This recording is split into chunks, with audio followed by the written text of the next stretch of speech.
আল্লাহ একটা হুকুম করে দিলেন, ওয়ালা তাকরাবা হাযিহিশ শাজারা, এই একটি মাত্র বৃক্ষের কাছেও যেও না, যদি যাও ক্ষতিগ্রস্তদের কাতারে শামিল হয়ে যাবা। শয়তানের প্ররোচনায় হযরতে আদম আল্লাহর হুকুমটা মানতে পারেনি। আদম আলাইহিস সালাম আল্লাহর নবী ছিলেন, এই জন্য আমরা যদি বলি আদম পাপী ছিল, গুনাহগার ছিল, ঈমান থাকবে?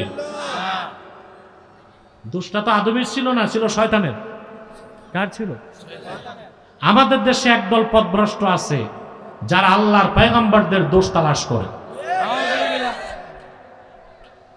আহলুস সুন্নাল জামাতের আকীদা, আল আম্বিয়াউ মুনাজ্জাহুনা মিনাল কাবাইরি ওয়াস সাগায়ের, আল্লাহর নবীগণ সকল প্রকার কবিরা সগীরা গুনাহ থেকে পবিত্র ছিলেন। বলেন সুবহানাল্লাহ। ইসমতে আম্বিয়া, নবীগণ যে নিষ্পাপ ছিলেন, এটার অস্বীকারী মুসলমান হইতে পারে না। এটা আমার কথা না। তাফসীরুল কবীর প্রথম খণ্ডে ইহদিনাস সিরাতাল মুস্তাকিম সিরাতাল্লাযীনা আন'আমতা আলাইহিম, এই তাফসীরে দেখবেন ইমাম রাজি তাফসীর করছেন। আমি রিওয়ায়াত বিল আলফাজ না, রিওয়ায়াত বিল মানা করতেছি, রাজির কথাটা বলতেছি। ইমাম রাজি সেখানে লেখেন, মান আনকারা ইসমাতাল আম্বিয়া ফাকান্নামা আনকারা রিসালাতা জামিল আম্বিয়া, যে ব্যক্তি নবীগণ নিষ্পাপ ছিলেন এই বিশ্বাস যে অস্বীকার করলো, সে যেন 1 লক্ষের উপর পয়গম্বরের রিসালাতকে অস্বীকার করলো। বলেন নাউজুবিল্লাহ। আদমের দোষ ধরা যাবে না? একে তো ছিলেন নবী, আবার আমাদের বাবা। সন্তান বাবার দোষ ধরতে পারে? আদম কি করছে না করছে এগুলো বলার ক্ষমতা রাখেন আল্লাহ, আমরা বলার ক্ষমতা। আমাদের বলতে হলে রেফারেন্স দিতে হবে, আল্লাহ বলছেন, আমরা বলতে পারি না। আর বাবা দোষ করলো সন্তান কি গাইতে পারে? যে সন্তান বাবার দোষ খোঁজে, ওটা কি নেককার সন্তান না কুলাঙ্গার সন্তান? ফতোয়া আলমগিরিতে এসেছে, আদম আলাইহিস সালাম পৃথিবীতে এসে কাপড় বুনছেন, তো যারা কাপড় বুনে তাদেরকে সমাজে বলা হয় জোলা। কেউ যদি বলে আমরা জোলার সন্তান, তার কুফর হবে, কারণ এতে পয়গম্বরের শান। ইউনুস আলাইহিস সালাম কাঠের কাজ করতেন, কেউ যদি বলে ইউনুস নবী কাঠ মিস্ত্রি ছিল, সে কাফের হয়ে যাবে, কারণ নবীর শান খাটো হয়। তাহলে আদম আলাইহিস সালাম ভুল করছেন, এটা আল্লাহ বলছেন, দোষ তার ছিল না, ছিল কার? শয়তানের। আমার ভাইরা, আদম আলাইহিস সালাম জান্নাত থেকে বহিষ্কৃত হলেন, দুনিয়ায় চলে আসলেন। তিনি এসে ক্ষমার পথ ধরলেন, তওবার পথ ধরলেন, শত শত বছর তওবা করলেন। খাতিবে কাসতালানী রওয়ায়াত করেন, একটি বর্ণনায় 360 বছর, আরেক বর্ণনায় 460 বছর, আরেক বর্ণনায় 600 বছর হযরতে আদম শুধু আল্লাহর কাছে ক্ষমা চাইলেন, কিন্তু তওবা কবুল হয় না। হঠাৎ করে তার মনে পড়ে গেল বেহেশতের কথা। আমি যে হাদিসটা শোনাচ্ছি, মুজাম তাবারানীতে হাদিসটি এসেছে, ইমাম সুয়ুতি খাসায়েস কুবরায় রওয়ায়াত করেছেন, খাতিব কাসতালানী মাওয়াহিবুল লাদুনিয়ায় রওয়ায়াত করেছেন, ইমাম জুরকানি শারহে মাওয়াহিবে হাদিসটি এনেছেন। এই ব্যাপারে 5টি সহিহ হাদিস পাওয়া যায়। আদম আলাইহিস সালামের মনে পড়ল জান্নাতের কথা। তিনি জান্নাতে সাজদা থেকে মাথা তুলে আল্লাহর আরশে তাকায় দেখেছিলেন, আল্লাহর নামের সঙ্গে আমার নূর নবীজি মুহাম্মদ সাল্লাল্লাহু আলাইহি ওয়াসাল্লামের নাম লেখা আছে। আরেকটা হাদিস মুস্তাদরাক আলা সাহিহাইনে এসেছে, যে হাদিসটা বদরুদ্দিন আইনি উমদাতুল কারিতে এনেছেন। ইন্না আদামা রাআ ইসমা মুহাম্মাদিন সাল্লাল্লাহু আলাইহি ওয়াসাল্লাম মাকতুবান ফিল আরশ। বদরুদ্দিন আইনি, তিনি হাফিজুল হাদিস, বুখারী শরীফের প্রসিদ্ধ সরা হানাফি, তিনি ব্যাখ্যা করছেন। ফাথুল বারী হচ্ছে ইবনু হাজারের, তিনি শাফি। তার চেয়ে বয়সে 11 বছর বড় ছিলেন বদরুদ্দিন আইনি, কিন্তু ফাথুল বারীর পরে তিনি উমদাতুল কারি লিখেছেন, সেখানে তিনি হাদিসটি এনেছেন। হযরতে আদম বেহেশতে সাজদা থেকে মাথা তুলেই দেখেন আমার আল্লাহর আরশে আজিমে আল্লাহর নামের সঙ্গে আল্লাহর হাবিব মুহাম্মদ সাল্লাল্লাহু আলাইহি ওয়াসাল্লামের নাম লেখা আছে। এবার তওবা করতে যে ক্ষমা চাইতে যে আদম বললেন, আল্লাহ তুমি মুহাম্মদ সাল্লাল্লাহু আলাইহি ওয়াসাল্লামের ওসিলায় আমারে মাফ করে দাও। তৎক্ষণাৎ আল্লাহ ডাক দিয়ে জিজ্ঞেস করলেন, কাইফা আরাফতা মুহাম্মাদা, ওরে আদম আমার হাবিব মুহাম্মদ সাল্লাল্লাহু আলাইহি ওয়াসাল্লামকে কেমন করে চিনলা রে আদম? আদম বললেন, আল্লাহ আমি যখন বেহেশতে সাজদা থেকে মাথা তুললাম তোমার আরশে আজিমে আমি তোমার নামের সঙ্গে তোমার হাবিব মুহাম্মদ সাল্লাল্লাহু আলাইহি ওয়াসাল্লামের নাম দেখেছি। আল্লাহ বললেন, রে আদম সত্যি মুহাম্মদ সাল্লাল্লাহু আলাইহি ওয়াসাল্লাম আমার হাবিব, আমি তোমারে মাফ করে দিলাম। চিন্তা করেন ভাইরা, পয়গম্বর আদম ছিলেন আব্দুল্লাহ, তওবা করে হয়ে গেলেন নবিউল্লাহ খলিফাতুল্লাহ। ক্ষমা চাইলেন, তওবা করলেন, শান বাড়ছে না কমছে? আর ইবলিস উল্টা কাজ করছে, তাকেও হুকুম করা হয়েছিল একটাই। কয়টা? আল্লাহ পাক বলেন, আমি ফেরেশতাদেরকে বললাম উসজুদু লি আদামা ফাসাজাদু ইল্লা ইবলিস, আদমকে সাজদা করো। সবাই সাজদা করলো, শুধু করলো না কে? ইবলিস। কে করলো না? আবা ওয়াস্তাকবারা ওয়া কানা মিনাল কাফিরিন, সে অস্বীকার করলো আর অহংকার করলো। আল্লাহ বলেন সে কাফেরদের দলভুক্ত হয়ে গেল। তাহলে বোঝা যায় ক্ষমা চাওয়া আদমের উত্তরসূরিদের কাজ, আর ভুল করার পর তওবা না করা ইবলিসের উত্তরসূরিদের কাজ। বাংলাদেশে কিছু হাইব্রিড বক্তা বের হয়েছে, ভুল করে, জানাতেন ভুল না, কুফর। কি করে? জিজ্ঞেস করলে বলে মাথাটা ঠিক ছিল না। যার মাথায় গোলমাল ওর কি ওয়াজের মাঠে চলে? চলে? তার ওয়াজ শোনা জায়েজ? আচ্ছা ভাই, প্লেনের পাইলট যদি মাথা খারাপ হয়, প্লেন কি সেফ ল্যান্ডিং হবে না ক্র্যাশ করবে? আপনার গাড়ির ড্রাইভার যদি মাথা খারাপ হয়, গাড়ি অ্যাক্সিডেন্ট করবে। আপনার ডাক্তার যদি মাথা খারাপ হয়, সে তো ওষুধ দিবে মরার জন্য। বাস্তব ঘটনা আমি জানি, নারায়ণগঞ্জে একজন ডাক্তার ছিলেন, খুব বড় ডাক্তার। সেই যুগে ফ্রান্স থেকে এফআরসিএস করে আসছেন, এত বড় ডাক্তার। কিন্তু ডাক্তারের বদভ্যাস ছিল একটু মদ খাইতো, তো মদ টদ খেয়েই রুগী দেখতে বসছে, আর চলতেছে তার বিল্ডিং এর কাজ। মাতাল অবস্থায় রুগীকে লিখে দিছে 4 বস্তা সিমেন্ট। লেখছে কই? প্রেসক্রিপশন। এখন রুগী তো যাইয়া ফার্মেসি সব জায়গায় ঘুরতেছে, বুঝতেছে না 4 বস্তা সিমেন্ট আবার ডাক্তার এটা লিখবে কেন? ডাক্তার ফিরে আসছে, পরে অ্যাসিস্ট্যান্ট বুঝছে স্যারে গোলমাল কোথায় করছে, উস্তাগারের লেখা রুগীরে লিখে দিছে, প্রেসক্রিপশন ছিঁড়ে নতুন প্রেসক্রিপশন দিছে। তো ডাক্তার যদি মাতাল হয়, মাথা ঠিক না থাকে, রুগী মরবে না ভাই? বক্তা যদি মাথা খারাপ হয়, সে তো তার ইমানও নষ্ট করবে, জনগণের ইমানও নষ্ট করবে। ভুল কি যেন তেন ভুল, মারাত্মক ভুল। পরিষ্কার ফাতাওয়ার কিতাবে লেখা আছে কাজী খানে, ইন্না ইস্তিগফাফাল আম্বিয়াই কুফরুন, আল্লাহ নবীগণের শান খাটো করা কুফরি।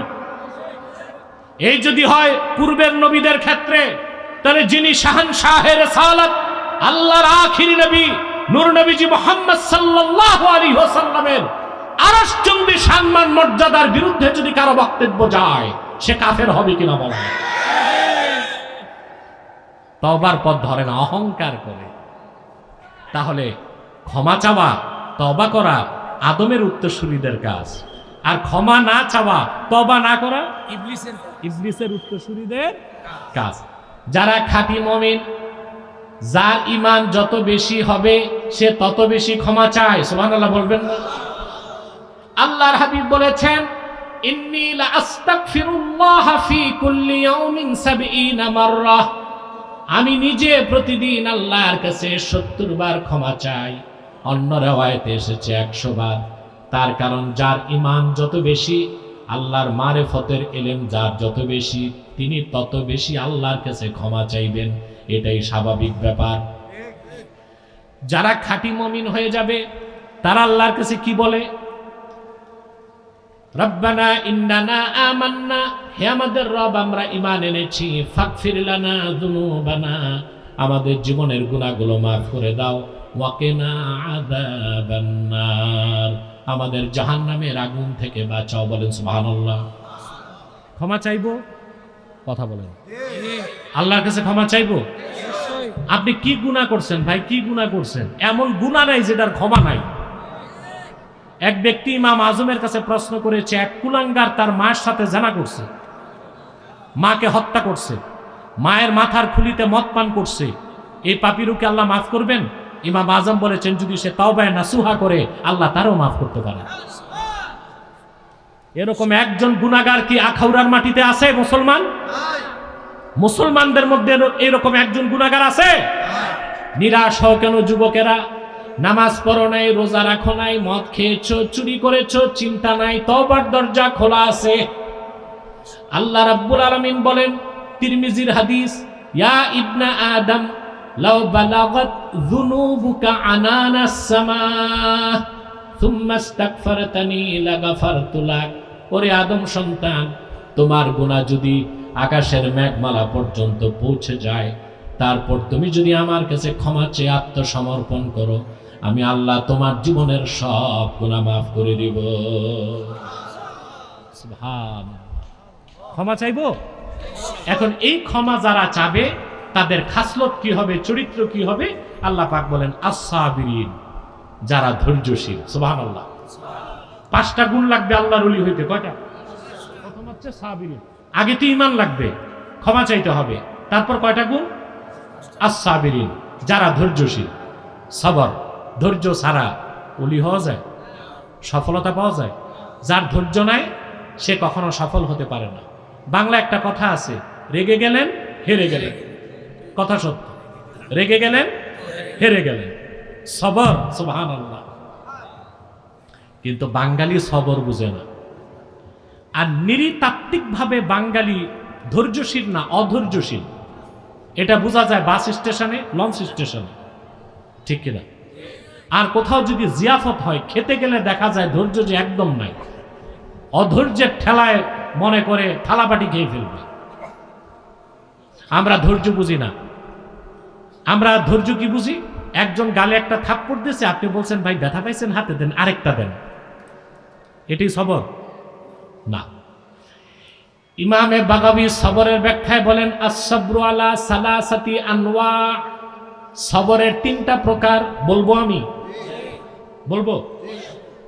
আচ্ছা ভাই তোমরা মুসলমান দাঁড়াইছো, যারা মুসলমান বসো না বাবা, বস বস। এরা হইছে খান বাহাদুর আসানুল্লাহ নাতিপুতি। মাঠে বসবে না, লজ্জা ভাই। মাটির মানুষ মাটিতে বসো না ভাই। বাম পাশটা রোদের কারণে যাচ্ছেন আমি বুঝতেছি, কিন্তু কত যে জীবনে স্টেডিয়ামে খেলা দেখছো রোদে জ্বলে বৃষ্টিতে ভিজে, আজকে কোরআনের মাহফিলে বসবা রোদেরকে ভয় পাচ্ছ? যেখানে আছো ওখানেই বসে যাও, চেষ্টা করো বসা। প্রিয় ভাইরা, সময় কিন্তু দ্রুত চলে যাচ্ছে, আমরাও কথা দ্রুত বলছি।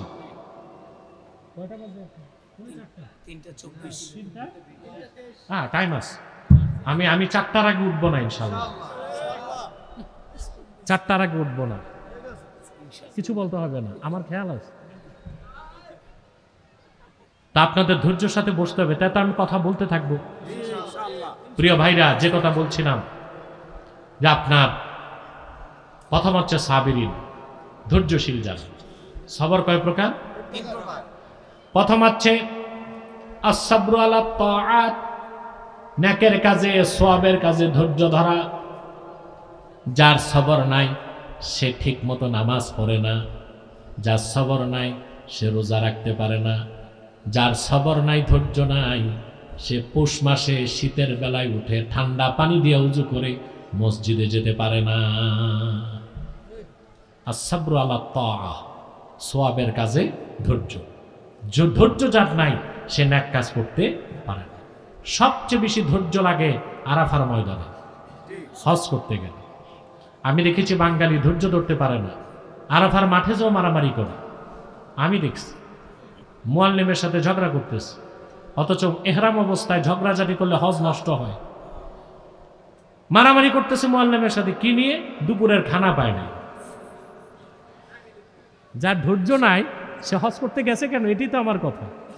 প্রত্যেকটা নেক কাজে, সোয়াবের কাজে সবর লাগে। এটা হচ্ছে আসসাবরু আলা তাআ, এটা লাগবে। 2 নাম্বার হচ্ছে আসসাবরু আনিল মাআসি, গুনার কাজ থেকে বাঁচার জন্য সবর লাগবে। প্রত্যেকটা গুনার কাজ সুশোভিত এবং চিত্তাকর্ষক। এই পর্দা খুলবা না, পর্দা লাগাও, বন্ধ করো, পর্দা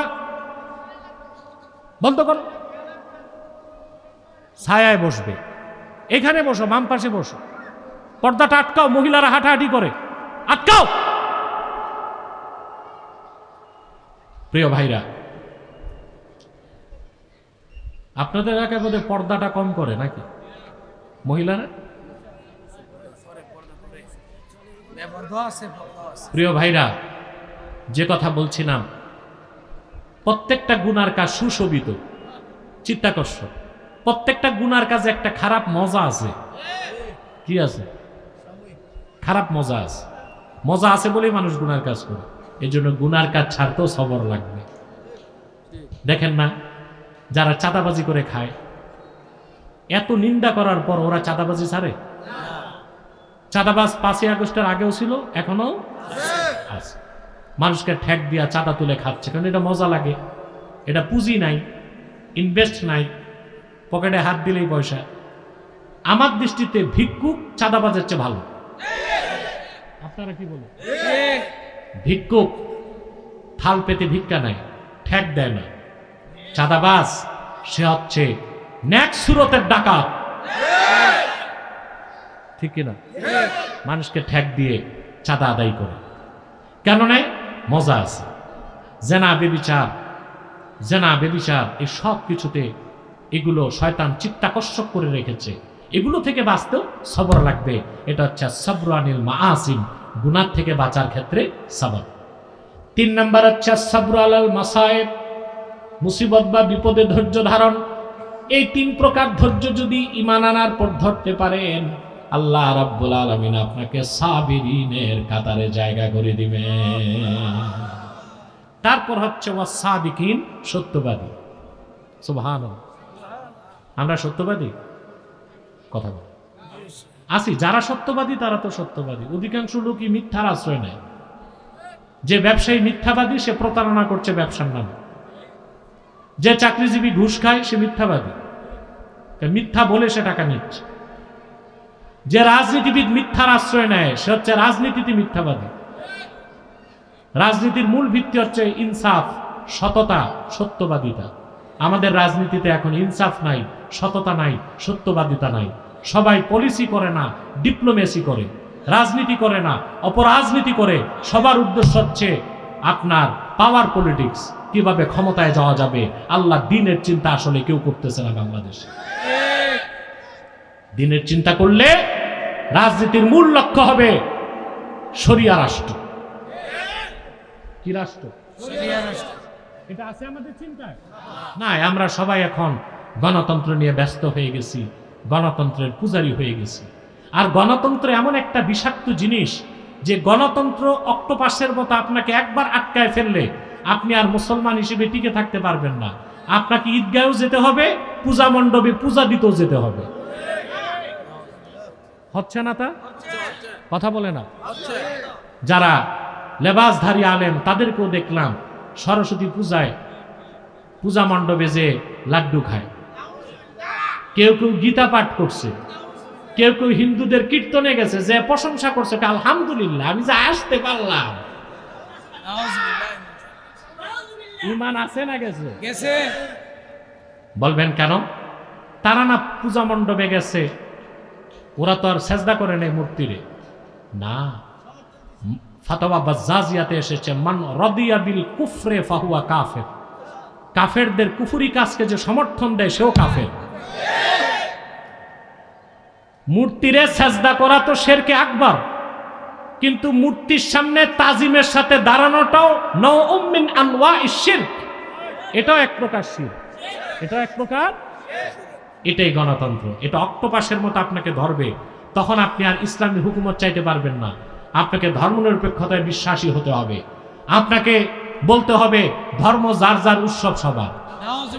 আপনাকে বলতে হবে আমি মৌলবী হয়েছি তাতে কি, আমি বাইতুল মুকাররমে যাই নামাজ পড়তে, পূজা মণ্ডপে যাই রাষ্ট্রীয় কাজে। নাউজুবিল্লাহ। আমরা আমাদের ইসলামী রাজনীতির মূল হবে ইনসাফ, সততা, সত্যবাদিতা। আমরা সত্যবাদী বুঝি না। আমাদের দেশের লোকজন বলে লোকটা হিন্দু হলে কি হবে, লোকটা খুব সত্যবাদী। যার ঈমান নাই সে সত্যবাদী হতে পারে? মনে রেখো মুসলমান, কোন কাফের মুশরিক বেঈমান কখনো সত্যবাদী হতে পারে না। কাফের মুশরিক বেঈমান যদি সত্য কথা বলে, তারে সত্যবাদী গুণে গুণান্বিত করা যাবে না, বলতে হবে তার কথাটা সত্য। কারণ ঈমান আনা ছাড়া সত্যবাদী হবার কোনো সুযোগ নাই। সত্যবাদী কারা আল্লাহ নিজে ব্যাখ্যা করে দিয়েছেন কোরআন কারীমের মধ্যে। আল্লাহ বলেন ইন্নামাল মুমিনুনা আল্লাযীনা আমানু বিল্লাহি ওয়া রাসূলিহি তুম্মা লাম ইয়ারতাবু ওয়া জাহাদু বিআমওয়ালিহিম ওয়া আনফুসিহিম ফি সাবিলিল্লাহি উলাইকা হুমুস সাদিকুন। সত্যবাদী কারা আল্লাহ ব্যাখ্যা করে দিয়েছেন। নিশ্চয় পরিপূর্ণ মুমিন তো তারাই যারা ঈমান এনেছে মহান আল্লাহর উপর, ঈমান এনেছে আল্লাহর আখিরি নবী মুহাম্মদ সাল্লাল্লাহু আলাইহি সাল্লামের উপর, অতঃপর ঈমান ও ইসলামের কোনো একটা বিষয়কে সন্দেহ করলো না, জান আর মাল নিয়ে আল্লাহর পথে লড়াই করলো। আল্লাহ বলেন উলাইকা হুমুস সাদিকুন, তারাই সত্যবাদী। বলেন সুবহানাল্লাহ। তা সত্যবাদী হতে কি লাগবে? কথা বলেন। ঈমান আনার পর সত্য বললে সত্যবাদী। ঈমান যার নাই, সারাদিন সত্য বলল, সে সত্যবাদী হতে পারবে না। বলা হবে তার কথাটা সত্য, তার কথাটা। তাহলে আমরা সত্যবাদী হব। এরপর আল্লাহ বলেন ওয়াল কানিতিন। কানিতিনের তর্জমা করা হয়েছে যারা বিনয়ী, এটা পরিপূর্ণ তর্জমা না। ইমাম কুরতুবী কানিতিনের ব্যাখ্যা করেছেন, কানিতিন মানে আল মুদাউমিনা ফি তাআতিল্লাহ, সর্বক্ষণ যারা আল্লাহর ইবাদতে নিয়োজিত থাকে। সুবহানাল্লাহ বলবেন। এখন একটা প্রশ্ন আসে না ভাই, 24 ঘন্টা কি ইবাদত করা যায় নাকি? প্রশ্ন আসে। এটার অর্থ কি? এটা হচ্ছে ইবাদত কম হোক কিন্তু তাতে মুদাওয়ামাত, নিয়মিত ইবাদতটা করতে হবে। সুবহানাল্লাহ। বুখারী শরীফের হাদিস, আল্লাহর হাবিব নবীজি মুহাম্মদ সাল্লাল্লাহু আলাইহি ওয়াসাল্লাম একদিন আম্মা জান আয়েশা রাদিয়াল্লাহু তাআলা আনহার হুজরাতুম মুনাওয়ারাতুম মুবারাকাতে প্রবেশ করে দেখেন আম্মা জান আয়েশার কাছে একজন মহিলা বসা। বুখারী শরীফে মহিলার নামটি আসে নাই, সরাতে এসেছে। মহিলার নাম ছিল খাওলা আল আসাদিয়া। খাওলা আল আসাদিয়া, তিনি বসা। রাসূলুল্লাহ সাল্লাল্লাহু আলাইহি ওয়াসাল্লাম বললেন, আয়েশা মান হাজিহি, মেয়েটাকে? আম্মা জান আয়েশা প্রশংসা করতে লাগছেন, ইনি হচ্ছেন সেই মেয়ে যিনি কিনা রাতে এত রাকাত নামাজ পড়ে। আল্লাহর হাবিব বলেন, আয়েশা অনেক বেশি নামাজ পড়ার মধ্যে ফজিলত নাই। হাদিসের বিষয় এটাই, ভাষ্য। তোমাদের উপর সেটাই আবশ্যক যা তোমাদের সাধ্যে কুলায়। সুবহানাল্লাহ। ওয়াল্লাহি লা ইয়ামাল্লুল্লাহু হাত্তা তামাল্লু, আল্লাহর কসম তোমরা ইবাদত করতে করতে ক্লান্ত হয়ে যাবে, আল্লাহ রাব্বুল আলামিন পুরস্কার দিতে দিতে ক্লান্ত হবেন না। এটাকে বলে মালালা। মালালা হচ্ছে ইস্তেকসালুশ শাই সুম্মা নুফুরু আনহু, কোন জিনিসকে বোঝা হিসেবে নেওয়া, পরে আর বোঝা বইতে না পেরে ছেড়ে দেওয়া। যেমন মনে করেন আপনি নিয়ত করছেন প্রতিদিন রাতে 60 রাকাত নামাজ পড়বেন, তাহাজ্জুদ। কথা বলেন, এটা পছন্দ করে নিছেন না? এখন কয়দিন পড়তে পারবেন 60 রাকাত নামাজ? এক সপ্তাহ, 10 দিন। তারপরে দেখা গেল তাহাজ্জুদ তো দূরে থাক, ফজরই পড়তেছেন না। এটা মালালা। এরকম ইবাদত আল্লাহ পছন্দ করে না। কিন্তু 4 রাকাত তাহাজ্জুদ প্রতিদিন পড়তে পারবে, ঠিক না? হাদিসের শেষ ইবারতে এসেছে আল্লাহর হাবিব বললেন, আয়েশা শোনো, ইন্না আহাব্বাদ দীনি ইলাল্লাহি মা দাওয়ামা আলাইহি সাহিবুহু, আল্লাহর নিকট প্রিয় আমল সেটাই যে আমলটা আল্লাহর বান্দা নিয়মিত করে। বলেন সুবহানাল্লাহ। প্রতিদিন 100 রাকাত নামাজ পড়লেন আবার ছেড়ে দিলেন, এতে আল্লাহ খুশি হন না। প্রতিদিন 4 রাকাত তাহাজ্জুদ নামাজ যদি পড়েন আল্লাহ বেশি খুশি হয়ে যাবে। তাহলে কানিতিনের অর্থ কি? আল মুদাউবিনা ফি তাআতিল্লাহ, যারা নিয়মিত আল্লাহর ইবাদতে নিয়োজিত থাকে। বলেন সুবহানাল্লাহ। এই গুণাবলীগুলো অর্জন করব ইনশাআল্লাহ, কথা বলে না। তারপর হচ্ছে ওয়াল মুনফিকিন, যারা আল্লাহর পথে খরচ করে। সুবহানাল্লাহ। আমরা খরচ করি আল্লাহর পথে? কোথায়? খরচ যে কি তাই তো বুঝি না। আমরা মনে করি ওয়াজ মাহফিলে দিলাম, মসজিদ মাদ্রাসায় দিলাম, এতটুকুই যথেষ্ট না। মসজিদে দিবেন, মাদ্রাসায় দিবেন, ওয়াজ মাহফিলে দিবেন, ইয়াতিম মিসকিনকে খাওয়াবেন, অভাবগ্রস্ত মানুষের অভাব পূরণ করবেন, যার বস্ত্র নাই তারে বস্ত্র দিবেন, যার খাদ্য নাই তারে অন্ন দিবেন, যার ঘর নাই তারে ঘর দিবেন, যে ছেলেটা স্কুলে পড়তে পারে না তারে বই কিনে দিবেন। এমনকি আপনি যে আপনার স্ত্রী সন্তানদেরকে লালন পালন করতে খরচ করেন, যদি নেক নিয়তে করেন সেটাও ইনফাক ফি সাবিলিল্লাহ, আল্লাহর পথে খরচের সওয়াব হয়ে যাবে। বুখারী শরীফের হাদিস, রাসূলুল্লাহ সাল্লাল্লাহু আলাইহি সাল্লাম এক সাহাবীকে বললেন, তুমি যে তোমার হাতে তোমার স্ত্রীকে খাদ্যের লোকমা তুলে দাও, তাবতাগি বিহা ওয়াজহাল্লাহ, স্ত্রীর মুখে খাদ্য তুলে দেবার ক্ষেত্রে যদি আল্লাহর সন্তুষ্টি তালাশ করো, স্ত্রীর মুখে খাদ্য তুলে দেবার বিনিময়ে আল্লাহ তোমারে সাদাকার সওয়াব দিয়ে দিবেন। দেখছেন, খাওয়াবেন নিজের বউরে, আমল নামায় কি হবে? সৎকার সওয়াব। সুবহানাল্লাহ। বউটাও খাওয়ান নাকি? অভ্যাস আছে না শুধু মারেন পিটেন? কথা বলে। স্বামী যদি স্ত্রীকে খাওয়ায় দেয়, দৈনন্দিন সম্পর্কটা কত মধুর হবে না ভাই? কথা বলে। অধিকাংশ লোক তো অবিবাহিত, বুঝবে কি? বলে না। যারা বিয়ে করছেন তারা তো বলবেন। আপনার স্ত্রীকে যদি মুখে খাদ্যের লোকমা তুলে দেন, সম্পর্কটা মজবুত হবে না? আপনার তো কুমিল্লার পাশের, আগে তো কুমিল্লাতেই ছিলেন নাকি? জরিপে দেখা গেছে সবচেয়ে বেশি তালাক হয় বাংলাদেশে কুমিল্লায়, কারণ সবচেয়ে বেশি পরকিয়া কুমিল্লায়। জরিপে দেখা গেছে সবচেয়ে বেশি বউ পিটায় বরিশালের লোক, তারপরে 2 নম্বরে খুলনা। আমি বরিশাল, খুলনা আর কুমিল্লার বদনাম করছি না, মানুষের চারিত্রিক বৈশিষ্ট্যের কথা বলছি। চিন্তা করেন মুসলমান, স্ত্রীকে খাওয়ালে কখন সওয়াব? যখন আপনার নিয়ত থাকবে আমার স্ত্রী আল্লাহর পক্ষ থেকে আমানত, আমার কলিজার টুকরা সন্তানগুলো আল্লাহর পক্ষ থেকে আমানত। সকাল থেকে সন্ধ্যা হাড় ভাঙা পরিশ্রম করে সংসার চালাবেন, আপনার কষ্ট লাগবে না, সওয়াবের আশা থাকবে সেখানে। বলেন সুবহানাল্লাহ। কি থাকবে? নিয়ত এটা থাকবে, সন্তানগুলো আল্লাহর পক্ষ থেকে আমানত, স্ত্রী আল্লাহর পক্ষ থেকে আমানত, ওদের লালন পালনের দায়িত্ব আল্লাহ আমাকে দিচ্ছেন, আমি আল্লাহর খুশির জন্য করছি। যত টাকা কামাই করবেন, সংসারে খরচ করবেন, আপনি ইনফাক ফি সাবিলিল্লাহ, আল্লাহর পথে খরচের সওয়াব পেয়ে যাবেন। বলেন সুবহানাল্লাহ। তবে আল্লাহ তাআলা সবচেয়ে বেশি খুশি হন ইয়াতীম আর মিসকিনকে খেয়াল করলে। ইয়াতীম আর তাফসীর কুরতুবীতে এসেছে, এক সাহাবী এসে আল্লাহর হাবিবের কাছে শিকায়ত করলেন, ইয়া রাসূলুল্লাহ, ইয়া হাবিবাল্লাহ, আমার মনটা খুব শক্ত, নরম হয় না। আমাদের মনটাও শক্ত। আমাদের মন যে কত শক্ত তা বোঝা যায় কালেকশনের বক্তা স্টেজে উঠলে। 1 ঘন্টা লাগে ওয়াজ করে মানুষের মন নরম করতে, তারপর দেখা যায় বক্তা যত ঘাম ঝরাইছে তত কালেকশনও হয় না। তার কারণ আমাদের মনটা কি? শক্ত। মন নরম করার আমলটা দিয়ে দিচ্ছি, শুনে রাখেন। সাহাবী বললেন, ইয়া রাসূলুল্লাহ সাল্লাল্লাহু আলাইহি সাল্লাম, মনটা খুব শক্ত, নরম হয় না।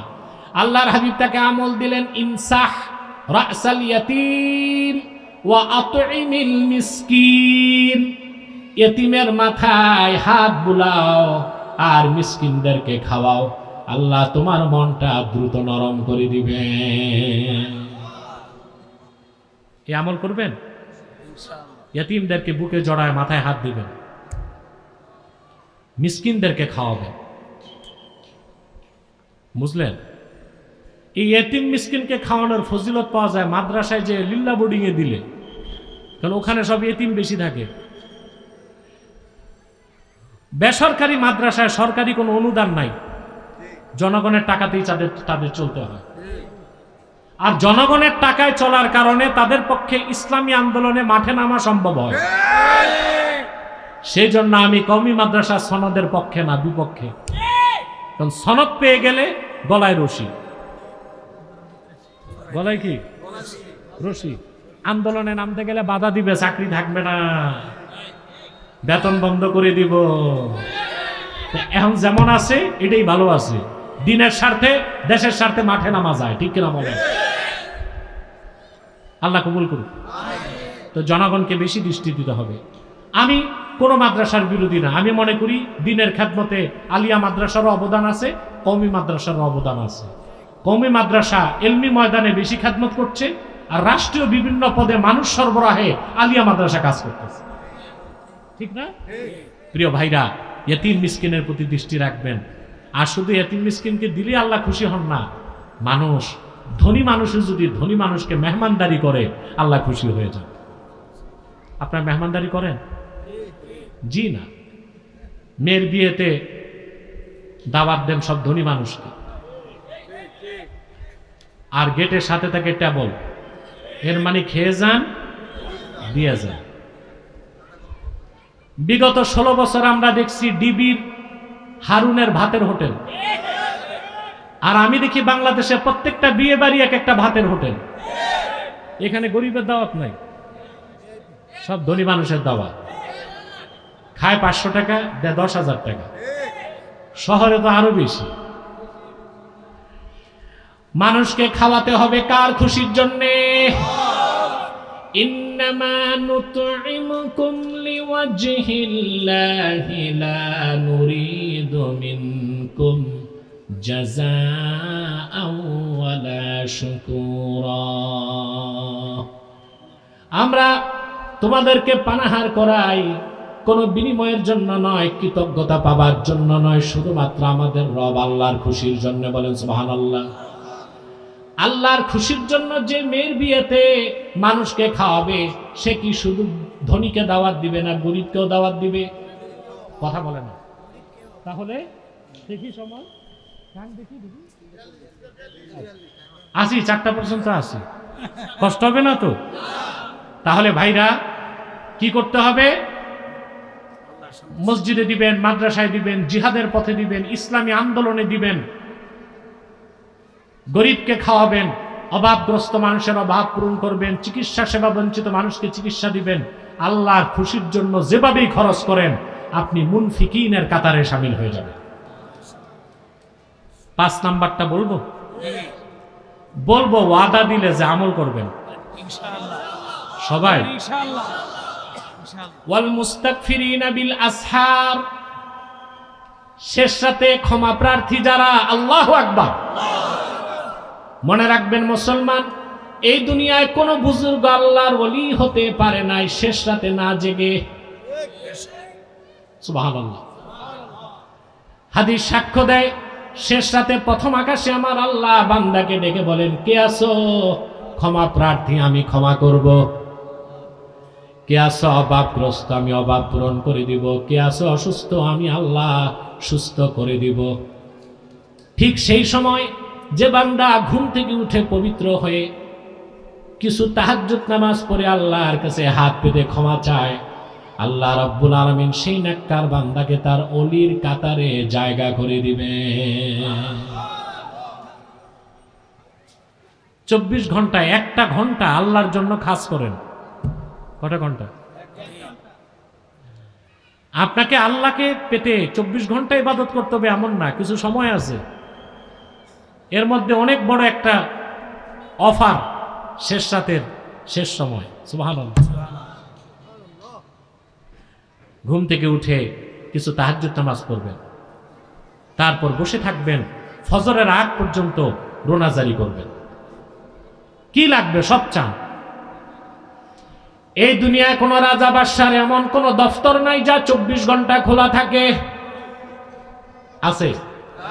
কোন রাজা বাদশাহ, কোন প্রধানমন্ত্রী, প্রেসিডেন্টের কার্যালয়ে 24 ঘন্টা খোলা থাকে না। সামান্য একজন মন্ত্রী এমপির অ্যাপয়েন্টমেন্ট নিতে প্রটোকল মেনটেন করতে হয়। ইউনূস সাহেবের কাছে যেতে পারবেন এখন? কথা বলেন। আগে তো উনি গ্রামীণ ব্যাংকে, এখনো আছে গ্রামীণ ব্যাংক ওনারই, আগে তো উনি বাড়ি বাড়ি ঘুরতেন, কথা বলেন, সহযোগিতা করতেন, এই সুদ টুদ দিতেন, মাইক্রো ক্রেডিট। তা এখন তো উনি প্রধান উপদেষ্টা, আপনি সময় পাবেন? অন্তত 7 দিন দৌড়াতে হবে তার অ্যাপয়েন্টমেন্ট পেতে, ঠিক না? আমার আল্লাহর কাছে চাইতে অ্যাপয়েন্টমেন্ট লাগে না, প্রটোকল লাগে না, শুধু ইমানদার হলেই চলে। শেষ রাতে হাত তুলে যদি আল্লাহর কাছে চান, যা চাইবেন তাই পেয়ে যাবেন, গুনাহ মাফ হয়ে যাবে, আল্লাহর নেককার বান্দা হতে পারবে। ওয়াল মুস্তাগফিরিনা বিল আসহার, শেষ রাতে যারা আল্লাহর কাছে ক্ষমা প্রার্থী, বলেন সুবহানাল্লাহ। যুবক বন্ধুদের বলে যাই, সারা রাত তোমরা ফেসবুকে সময় নষ্ট করো, খেলা দেখো, নাচ গান দেখো, চায়ের স্টলে আড্ডা দাও, স্টেডিয়ামে সময় দাও, এ সব কিছু তোমাকে জাহান্নামের পথে নিয়ে যাচ্ছে। আমি একটা কথা বলবো, রাত যদি জেগেই থাকো, তাহাজ্জুদ নামাজ পড়ে ফজর না পড়ে ঘুমাতে যেও না, ঠিক কিনা বলেন? কিন্তু উত্তম সে যে প্রথম রাতে ঘুমায়, শেষ রাতে উঠে যায়। আর খারাপ মানুষ প্রথম রাতে জাগে, শেষ রাতে ঘুমাইতে যায়। আব্দুল্লাহ ইবনুল মুবারককে জিজ্ঞেস করা হয়েছিল যে বকরি বাচ্চা দেয় বছরে কম, কিন্তু বকরির সংখ্যা বাড়ে, কুত্তা এতগুলি বাচ্চা দেয়, কুত্তার সংখ্যা বাড়ে না কেন? আব্দুল্লাহ ইবনুল মুবারক বলছেন, তার কারণ বকরি প্রথম রাতে ঘুমায়, শেষ রাতে উঠে যায় আল্লাহর জিকির করে, আর কুত্তা সারা রাত ঘুরে ফজর রাগ দিয়া ঘুমায়। কথা বুঝেন নাই ভাই? তা আপনারাও যদি সারা রাত ফেসবুক দেখেন, ইউটিউব দেখেন, আড্ডা দেন, আর রাত 3টায় যান ঘুমাতে, তাহাজ্জুদ তো দূরে থাক, ফজরই তো থাকবে না, লানত তো আসবে। টাকা কামাই করবেন, বরকত পাবেন না, সুন্দরী বউ আনবেন, শান্তি পাবেন না, টাকার পাহাড় হবে, রোগবালাই যাবে না। রাতে অন্তত 1 ঘন্টা জাগতে হবে ফজরের আগে, ওযু গোসল করে 2-4 রাকাত তাহাজ্জুদ নামাজ পড়ে আল্লাহর কাছে হাত তুলে যা দরকার তা চেয়ে নেবেন। দিনের বেলা যত গুনাহ হয়েছে আল্লাহর কাছে মাপ চাইবেন। তাদের ব্যাপারে আল্লাহ বলেছেন, ওয়াল মুস্তাগফিরিনা বিল আসহার, শেষ রাতে যারা আল্লাহর কাছে ক্ষমা চায়, বলেন সুবহানাল্লাহ। তাহাজ্জুদ নামাজ পড়বেন তো ভাই ইনশাআল্লাহ। 40 যাদের বয়স পার হয়েছে তাদেরকে তো আমি মনে করি প্রতিদিন 4 রাকাত তাহাজ্জুদ পড়া উচিত। আমি সুনান তিরমিজি, খাতিব তাবরিজি একটা হাদিস রওয়ায়াত করছেন, আমি এটা বলি বিষয়টা শেষ করছি ইনশাআল্লাহ, ঠিক আছে ভাই? খাতিব তাবরিজি রওয়ায়াত করেন, আল্লাহর হাবিব সাল্লাল্লাহু আলাইহি সাল্লাম একদিন সাহাবায়ে কেরামকে বললেন, ইন্না ফিল জান্নাতি গুরাফা তুরা যুহুরুহা মিন বুতুনিহা ওয়া বুতুনুহা মিন যুহুরিহা। আল্লাহর জান্নাতের মধ্যে কতগুলো খাস কামরা আছে, যার ভিতর থেকে বাহির দেখা যায়, বাহির থেকে ভিতর দেখা যায়। ফাকামা আরাবিয়্যুন ফাকালা লিমান হিয়া ইয়া রাসূলুল্লাহ সাল্লাল্লাহু আলাইহি ওয়াসাল্লাম। এক বেদুইন সাহাবী দাঁড়ায় গেলেন আর বললেন, ইয়া রাসূলুল্লাহ, ইয়া হাবিবাল্লাহ, বেহেশতের ভিতরের এই কামরাগুলো আল্লাহ কাকে দান করবেন? আল্লাহর হাবিব বললেন, লিমান আতাবাল কালাম ওয়া আত'আমাত তাআম ওয়া আদামাস সিয়াম ওয়া সাল্লা ফিল লাইলি ওয়ান নাসু নিয়াম। আমার যে উম্মত তার মুখের কথা পবিত্র করলো, গরিব মিসকিনকে খাওয়ালো, বেশি বেশি নফল রোজা রাখলো, আর নামাজ পড়লো রাতে, তখন সবাই ঘুমায় থাকলো যখন। কথা বলে না। আল্লাহ তাকে শুধু বেহেশত দিবেন না, বেহেশতের ভিতরে সেই খাস কামরাও আল্লাহ তারে দান করে দিবেন। তাহলে আল্লাহ বলেছেন আস-সাবিরিনা ওয়াস-সাদিকিনা ওয়াল-কানিতিনা ওয়াল-মুনফিকিনা ওয়াল-মুস্তাগফিরিনা বিল আসহার। সাদাকাল্লাহুল আযীম ওয়া সাদাকা রাসূলুহুন নবিয়ুল কারীম ওয়া নাহনু আলা যালিকা মিনাশ শাহিদিন ওয়াশ শাকিরিন ওয়ালহামদুলিল্লাহি রাব্বিল আলামিন। আমি আর কষ্ট দিচ্ছি না আপনাদেরকে একটা অনুরোধ করবো আমি। এখানে আপনারা বিভিন্ন দল ও মতের লোক আছেন কিনা ভাই? এখন সবাই চাচ্ছে রাজনৈতিক ঐক্য। মুনাজাতের আগে বসো না বাবা, এই কি টাইপের কাঠের মানুষ তোমরা? তাও এখানে বসবো, ওই জায়গাটা, এই দাঁড়ানো লোকগুলো বসলে কিন্তু প্যান্ডেলে জায়গা হয় না, কিন্তু দাঁড়াই থাকবে, এক মজা নিয়ে আছে। আমি জানি ঘোড়া বসতে পারে না, এর জন্য দাঁড়ায় ঘুমায়। তোমরা কি ঘোড়ার গোশত খাও নাকি যে খাসলত আসছে? হ্যাঁ প্রিয় ভাইরা, ওই জায়গাটা একটু রোদ, তো রোদে বসবে না, একেবারে আলালের ঘরের দুলাল না। প্রিয় ভাইরা, এখন সবাই ঐক্য ঐক্য করে। আমি আমার ফর্মুলা 12 মাস আগেই দিছি। রাজনৈতিক ঐক্যের দ্বারা কোনো ইসলামী দল ক্ষমতায় যেতে পারবে না। দ্বীনের স্বার্থে যদি ঐক্যবদ্ধ হয়, ইসলামী রাজনৈতিক দলগুলো ক্ষমতায় যেতে পারবে। রাজনৈতিক ঐক্য কোনো কাজ হবে না। যেমন জামাত ইসলামী, খেলাফত মজলিস, শাসনতন্ত্র, সবার মোব ইসলামী আন্দোলন, ঐক্যজোট, সবার ভোট এক করলে সর্বোচ্চ হয় 21%। কত? আরে 21% ভোট দিয়া তো 100 সিটও হয় না, তো ক্ষমতায় যাবেন কেমন করে? ভোট ইঞ্জিনিয়ারিং সেটা ভিন্ন বিষয়। স্বাভাবিক গতিতে নির্বাচনে এই রাজনৈতিক ঐক্যের মাধ্যমে মুসলমান ক্ষমতায় যেতে পারে না। তবে এই সব রাজনৈতিক দল যদি দেশের সব আলেম ওলামা পীর মাশায়েখ নিয়ে অরাজনৈতিক ঐক্য করে দ্বীনের স্বার্থে, তাহলে আমার দেশে ইসলামপন্থীরা ক্ষমতায় যাবে, এটা 1 ঘন্টার বিষয়। কারণ রাজনৈতিক ঐক্য করে ওনারা যদি ক্ষমতায় যায়, আমাদের লাভ কি? তাহরিকে খাতনে নবুয়ত বাংলাদেশের লাভ কি? হেফাজতে ইসলাম বাংলাদেশের লাভ কি? আমরা তো রাজনীতি করি না, আমরা তো ক্ষমতা পাবো না, তা আমাদের লাভ কি ওনাদেরকে ক্ষমতায় পাঠায়? ওনারা যদি কমিটমেন্ট দেয় যে ক্ষমতায় গেলে দ্বীনের স্বার্থে এই কাজগুলো করবেন, মুসলমানদের দাবিগুলো আদায় করবেন, তাহলে আমরা সব ঐক্যবদ্ধ হয়ে ওনাদেরকে ক্ষমতায় পাঠিয়ে দিব। এটাই তো আমার কথা। আমার কথাটা না বুঝে অনেক ইসলামী রাজনৈতিক দলের নেতারা এখন আমার বিরোধিতা করতেছে। আমি মনে করি করুক বিরোধিতা, এক সময় আল্লাহ তাদের জ্ঞান খুলে দিবেন। আর আমি যা বলছি, তারা নির্বাচনের আগেও তার প্রমাণ পেয়েছেন, নির্বাচনের পরেও তার প্রমাণ পাবেন। আমাদের 3টা স্বার্থে এক হইতে হবে। ইসলামের সুমহান স্বার্থ রক্ষায় আমাদের ঐক্যবদ্ধ হতে হবে। মুসলমানদের মৌলিক দাবিগুলো আদায় আমাদের এক হইতে হবে। সুদীর্ঘ 50 বছরে যারাই ক্ষমতায় গেছে, মুসলমানের রক্তের উপর পা রেখে ক্ষমতায় গেছে, কিন্তু মুসলমানদের দাবি একটাও তারা মানে নাই। 50 বছর আগ থেকে মুসলমান দাবি করছে কাদিয়ানীদেরকে অমুসলিম ঘোষণা করতে হবে। কোন সরকার দাবি মানছে? মুসলমানরা দাবি করে আসছে মুরতাদের শাস্তি, মৃত্যুদণ্ড কার্যকর করতে হবে। এ দাবি মানা হয়েছে?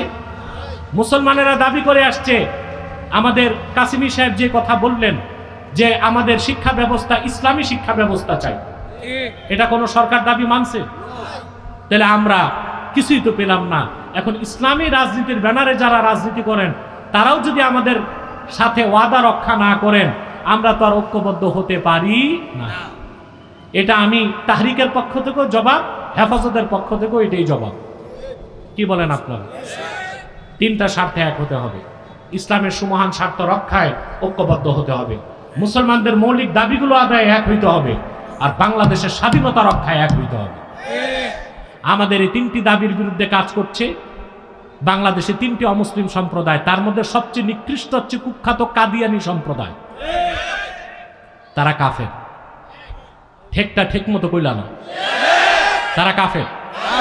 কাদিয়ানীদেরকে যারা কাফের বলবে না, তারাও কাফের। কারণ আল্লাহর আখিরি নবী নূর নবীজি আমার মুহাম্মদ সাল্লাল্লাহু আলাইহি সাল্লাম আল্লাহর শেষ নবী, এই কথা তারা বিশ্বাস করে না, এবং তারা মনে করে 1857 সালে কোরআন বাজেয়াপ্ত হয়ে গেছে। তাহলে এই কুখ্যাত কাদিয়ানীরা শুধু কাফের না, ইহুদিদের চেয়ে নিকৃষ্ট কাফের। মানুষকে তারা ধোঁকা দেয়, মানুষকে ধোঁকা দিয়ে কাফের বানাতে তারা মুসলমানদের মতো নাম রাখে, টুপি লাগায়, দাড়ি রাখে, তাই বলে মুসলমান হবে? আরে ভাই, দাড়ি রাখলে কেউ যদি মুসলমান হতে পারত তো রবীন্দ্রনাথ ঠাকুরের চেয়ে বড় মুসলমান কে হইতো? টুপি লাগাইলে কেউ যদি মুসলমান হতে পারত তো ভারতের পার্লামেন্টে হিন্দু এমপিরাও তো টুপি লাগায়, তার কি মুসলমান? নাম রাখলে মুসলমান হওয়া যায়? এক শয়তান বোতলে পেশাব করে উপরে লেবেল লাগাইছে শরবত, ওটা কি শরবত হবে? ভিতরে কি? তদ্রুপ কাদিয়ানীরা কাফের। আব্দুল আউয়াল আব্দুস সামাদ, মোবাশ্বের আলী কবির চৌধুরী, গহর রেজবি শাহরিয়ার কবির আর নিঝুম ঝুমদার, এসব নাম রাখার দ্বারা তারা মুসলমান হতে পারে না। আমার ভাইয়েরা, আমার বন্ধুরা, আমার আল্লাহ ও নূর নবীজি আমার মুহাম্মদ সাল্লাল্লাহু আলাইহি ওয়াসাল্লামের ইসলাম ও কোরআনের হাজার হাজার হাজার বছর পরে বর্তমান ভারতের কুখ্যাত পাঞ্জাবের কুখ্যাত গুরুদাসপুরের কুখ্যাত কাদিয়ানে ইংরেজ আমলে এক শয়তান নিজের নবী দাবি করছে। চিল্লায় বলেন নাউজুবিল্লাহ। ওই শয়তানটার নাম রেখেছিল তার বাপ মির্জা গোলাম আহমদ কাদিয়ানি। সাবধান, তাকে গোলাম আহমদ বলা যাবে না, কারণ গোলাম আহমদ অর্থ আহমদ এর গোলাম। কোন কাফের কোনদিনও গোলাম আহমদ এর গোলাম হতে পারে না।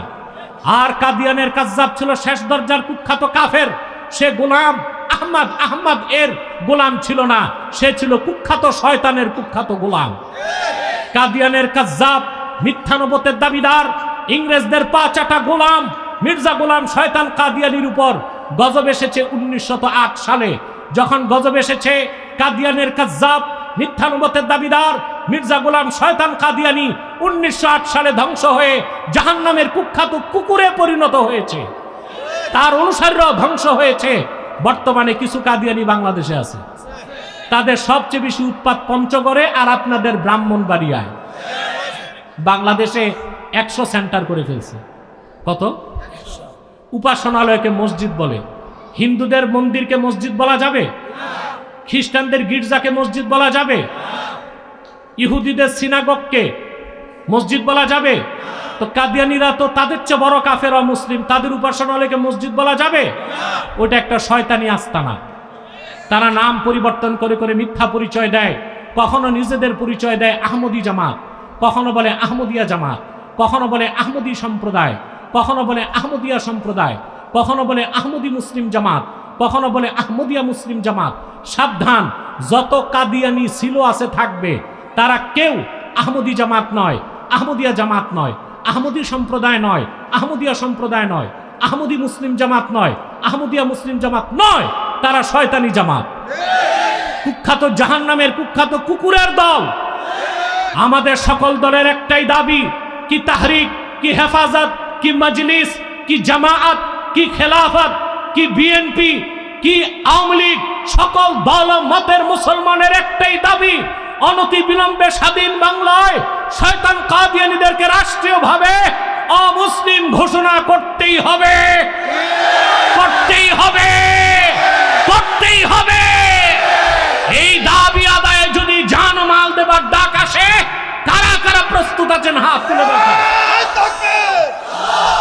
কাফের কাফের কাফের কাফের। প্রিয় ভাইরা, আমাদেরকে কাফের ঘোষণা করতে হবে, করতে হবে, করতে হবে। হেফাজতে ইসলাম বাংলাদেশ, তাহরিকে হককে নবুয়ত। প্রিয় ভাইরা, কাদিয়ানীদেরকে অর্থনৈতিক সহযোগিতা করবেন না? করেন? জি করেন। প্রাণ কোম্পানির যত জিনিস তাদের, প্রাণ, সেজান কোম্পানির জুস তাদের, RFL এর পণ্যগুলো তাদের, প্রথম আলো, ডেলি স্টার, ভিশন এগুলো তাদের। এগুলো ধরবেন না, কিনবেন না, বেচবেন না, নৈতিক দায়িত্ব হিসেবে মনে থাকবে। আগামী 15ই নভেম্বর সোহরাওয়ার্দী উদ্যানে বাংলাদেশের সকল আলেম ওলামার পক্ষ থেকে হেফাজত, তাহরিক, কওমি মাদ্রাসা বোর্ড, উলামায়ে আহলে সুন্নত, উলামায়ে দেওবন্দ, কওমি, সবার সম্মিলিত প্রচেষ্টায় হেফাজতের নেতৃত্বে মহাসমাবেশ সারোয়ার্দী উদ্যানে। আমি তো থাকবই, আপনাদেরও যেতে হবে। যাবেন তো ইনশাল্লাহ? আরেকটি অমুসলিম সম্প্রদায় আমাদের যুবকদের ক্ষতি করতেছে, এটা হচ্ছে হিজবুত তাওহীদ। এটা হিজবুত তাওহীদ না, হিজবুত শয়তান। এটার আকীদা খুব খারাপ। এরা মানুষকে বলে যে দাজ্জাল বলতে কিছু নাই, আমেরিকায় দাজ্জাল। এটা কেন বলে জানেন? কারণ দাজ্জাল হত্যা করতে কে নামবে? ঈসা ইবনে মারিয়াম। নবী পরিচয় না, উম্মত পরিচয়। তো ঈসা মাসিহ যে আকাশ থেকে নামবেন, এটা অস্বীকার করাও কুফর। মানে এটা তো তারা বলতে পারে না, বলে দাজ্জালই তো নাই, তার মানে ঈসা নামার দরকার কি? এরকম কুফরি আকীদা তারা প্রচার করে। তারা বলে নামাজ হচ্ছে ট্রেনিং, ওযু থাকলেও নামাজ হবে, ওযু ছাড়াও নামাজ হবে। তারা বলে বোরখা পর্দা এগুলো শরীয়তে নাই, মেয়েদের বোরখাকে বলে বাক্স। ওরা বলে ছেলে মেয়ে রাজি থাকলে বিয়ে ছাড়াও দৈহিক সম্পর্ক হতে পারে। এই হিজবুত তাওহীদ হচ্ছে জিন্দিক জিন্দিক জিন্দিক। আরেকটা মুসলিম সম্প্রদায় খ্রিস্টান মিশনারি, তারা হাত দিছে আমাদের স্বাধীনতায়। তারা চাচ্ছে পার্বত্য চট্টগ্রামকে আলাদা করে একটা খ্রিস্টান রাষ্ট্র বানাতে। এই সুযোগ দিবেন? এক সাগর রক্তের বিনিময় হলেও খ্রিস্টান মিশনারিদের অপতৎপরতা বাংলার মাটিতে দাফন করে দিব ইনশাআল্লাহ। ইসকনের ব্যাপারে একটা কথা বলি। ইসকন হচ্ছে ইসলামের শত্রু, মুসলমানের শত্রু, দেশের শত্রু। তাদের বিষদাঁতকে যদি ভেঙে দিতে না পারেন মুসলমান, ইসকন একজন ইমামকে হাইজ্যাক করছে তা না, প্রত্যেক আলেম ওলামা পীর মাশায়েখের গায়ে তারা হাত দিবে যদি ইসকনকে নিষিদ্ধ করা না হয়। ঢাকা প্রেস ক্লাব মানববন্ধনে আমি সরকারকে বলেছি, যদি বাংলাদেশের সবচেয়ে পুরনো রাজনৈতিক দল আওয়ামী লীগ নিষিদ্ধ হতে পারে, যদি সেনা কর্মকর্তাদের বিচার হতে পারে, তো বাংলাদেশে ইসকন কেন নিষিদ্ধ করা হবে না?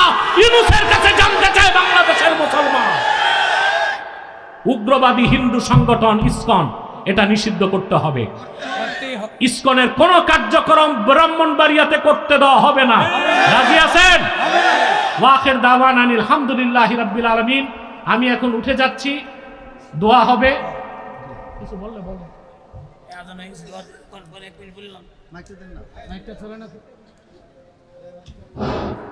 সম্মানিত উপস্থিতি, বাংলাদেশ আজকের এই মাহফিল হয়েছে, যারা কষ্ট করেছেন আপনারা সবাই বসেন। আপনারা দোয়া না করে কোথায় যাবেন? উপস্থিত আছেন আমাদের বেলজিয়াম সুমন ভাই, উনি এই মাহফিল বাস্তবায়ন করতে গিয়ে টাকা প্রতি বছর দেবেন ইনশাআল্লাহ। আবুল কাসেম খান সাহেব, ওনার জন্য দোয়া চাই। উনি কোথায়? উনিও বড় ডোনার। গ্রামের কৃতি সন্তান জনাব আমির হামজা সাহেব, উনি উপস্থিত হয়েছেন, ওনার জন্য দোয়া চাই। আজকের এই সম্মেলন বাস্তবায়ন করতে গিয়ে যারা অর্থ দিয়ে, কথা দিয়ে, সময় দিয়ে আপনারা সহযোগিতা করেছেন, সকলের জন্য হুজুর দোয়া করবেন। জিন্দা মুর্দা যারা চলে যায় সকলের জন্য হুজুরের কাছে এই তো বেলজিয়াম সুমন, আলহামদুলিল্লাহ। আচ্ছা, আমাদের আমির হামজা কই? আমির হামজা, আচ্ছা আচ্ছা।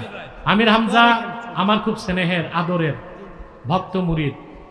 মানে আল্লাহ দিনের জন্য যে কিভাবে দান করে আমির হামজা, এটা আমি ভাষায় প্রকাশ করতে পারবেন না। আপনার দোয়া করবেন আল্লাহর জন্য ওর ব্যবসায় কোটি কোটি গুণ বরকত দেন। আমি ওলামায়ে কেরাম, প্রবীণ আলেমরা এসেছেন, তাদের জন্য দোয়া চাই। বিশেষ করে আমি একটা দাওয়াত দিয়ে যাচ্ছি আগামী। আল্লাহ রাব্বুল আলামিন তার হাবিবকে বলেছেন, ওয়ালা সাওফা ইউতিকা রাব্বুকা ফাতারদা। প্রিয় হাবিব মুহাম্মদ সাল্লাল্লাহু আলাইহি ওয়াসাল্লাম, আপনার রব আপনাকে আখিরাতে আরো এত বেশি নেয়ামত দিবেন, আপনি রাজি হয়ে যাবেন।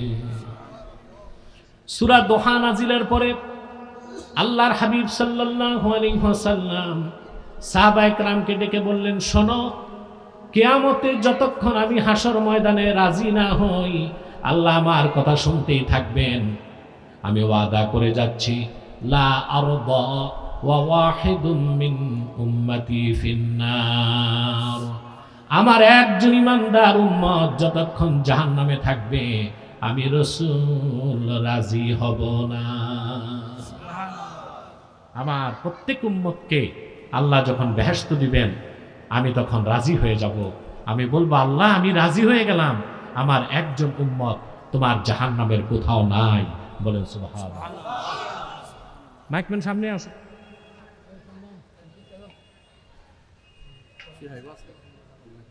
সাউন্ডটা আরেকটু পরিষ্কার হবে। যে আওয়াজটা দেয়ালে লেগে ফিরে আসে ওটা কমায় দাও। স্পিকার চলবে, পিছনে হরেন চলবে। যাও। তাহলে রাসূলুল্লাহর প্রত্যেক উম্মত বেহেশতে যাবে কিনা? কিন্তু কেউ যাবে আযাবের আগে, কেউ যাবে আযাবের পরে। আর যারা কম হিসাবে ফার্স্ট চান্সে বিনা আযাবে বেহেশতে যাবে তাদের কথাই আল্লাহ সূরা আলে ইমরানের 16, 17, 2 আয়াতে বলেছেন। এখন আমরা উম্মতে মুহাম্মাদি হিসেবে আযাবের পর বেহেশত চাই না আযাবের আগে? ফার্স্ট চান্সে না সেকেন্ড চান্সে? শুধু বেহেশত চাই না বেহেশতে উঁচু মর্যাদা চাই? সেই কথাই আল্লাহ বলেছেন, আল্লাযীনা ইয়াকুলুনা রাব্বানা ইন্নানা আমান্না ফাগফির লানা যুনুবানা ওয়া কিনা আযাবান নার।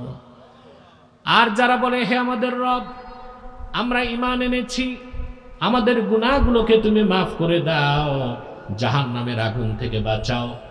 এই মানুষগুলোর আরো চরিত্র কি হবে? আস-সাবিরিন, যারা ধৈর্যশীল, ওয়াস-সাদিকিন, সত্যবাদী, সুবহানাল্লাহ বলবেন না? ওয়াল কানিতিন, প্রচন্ড বিনয়ী, ওয়াল মুনফিকিন, দিনের পথে খরচ করে, ওয়াল মুস্তাগফিরিনা বিল আসহার, দিন রাত ইবাদত করার পরেও অহংকার করে না, শেষ রাতে আল্লাহর কাছে রোনা জারি করে ক্ষমা প্রার্থনা করে। এই মানুষগুলোকে আল্লাহ বেহেশত দিবেন, বেহেশতের উঁচু মর্যাদা দান করবেন। বলেন সুবহানাল্লাহ। কি রকম মর্যাদা তারা পাবেন এটা আল্লাহ তাআলা 15 নম্বর আয়াতের মধ্যে বলে দিয়েছেন।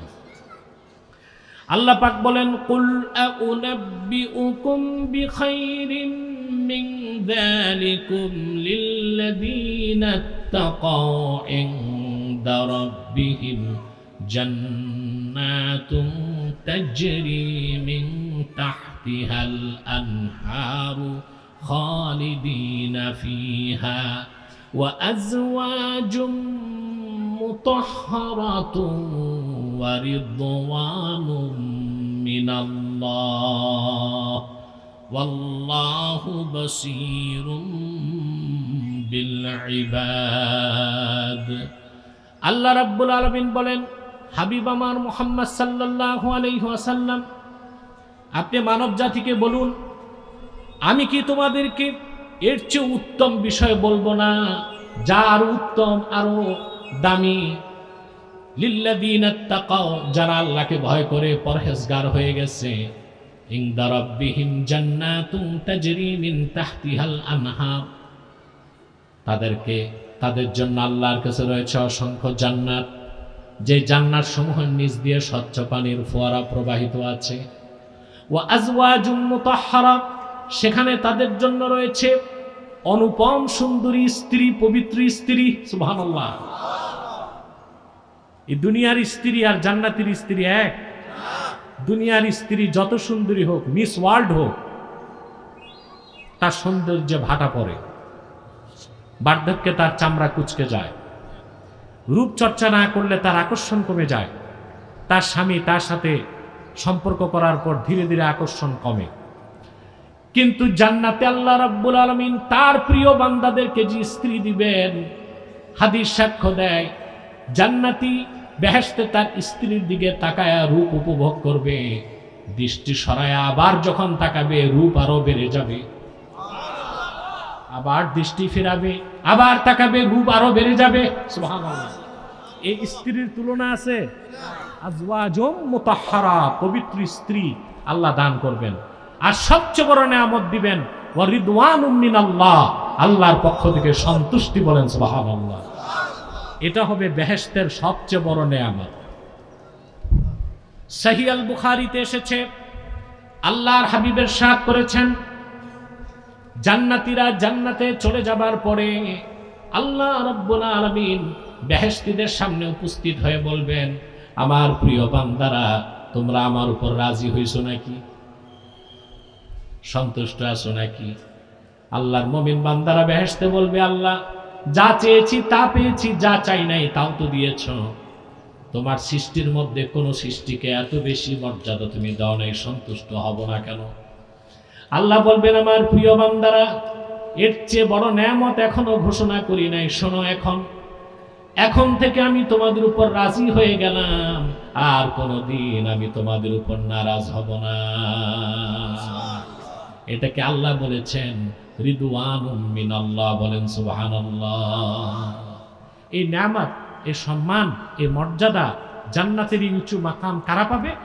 আল্লাযীনা ইয়াকুলুনা রাব্বানা ইন্নানা আমান্না ফাগফির লানা যুনুবানা ওয়া কিনা আযাবান নার। যারা ঈমান আনার পরে বলে, হে আমাদের রব, আমরা ঈমান এনেছি, তুমি আমাদের জিন্দেগীর সব গুনাহ মাফ করে দাও আর জাহান্নামের আগুন থেকে বাঁচাও। এখানে আল্লাহ যে ক্ষমার কথা বলেছেন, গুনাহগারদের ক্ষমা না, ঈমানদারদের ক্ষমা। বুঝার বিষয় আছে ভাই, বুঝাবো একটু। আমরা মনে করি গুনাহ করলেই ক্ষমা চাইতে হয় না, গুনাহ করলে তো ক্ষমা চাইতেই হবে, কিন্তু যার ঈমান যত মজবুত আর ইয়াকিন যত পোক্ত, সে তত বেশি আল্লাহর কাছে ক্ষমা চায়। এটা ভিন্ন ক্ষমা। এই ইস্তেগফারের দরজা অনেক উপরে। এটা হচ্ছে ইস্তেগফারুল মুকাররাবিন, আল্লাহর নৈকট্যপ্রাপ্ত বান্দা, তারা যত বেশি আল্লাহর নিকটে যায় তত বেশি ক্ষমা চায়।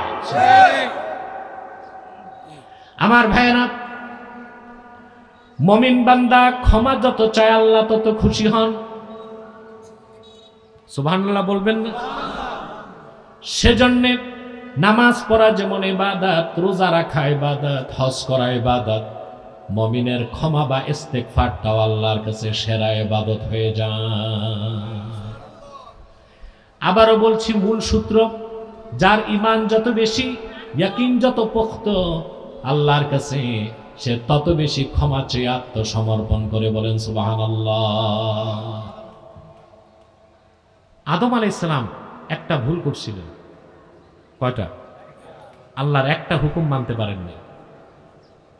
তিনি তওবার পথ ধরলেন, আল্লাহর কাছ থেকে ক্ষমা পেলেন। লানাতপ্রাপ্ত ইবলিস, সেও কিন্তু একটাই ভুল করছিল। কয়টা হুকুম মানে না? সে তওবার পথ ধরল না, অহংকারের পথ ধরল। লানতের তখতা তার জন্য ওয়াজিব হয়ে গেল। ঠিক না? আল্লাহ আদমকে বেহেশতে সৃষ্টি করছেন, বেহেশতের রাজত্ব দিচ্ছেন।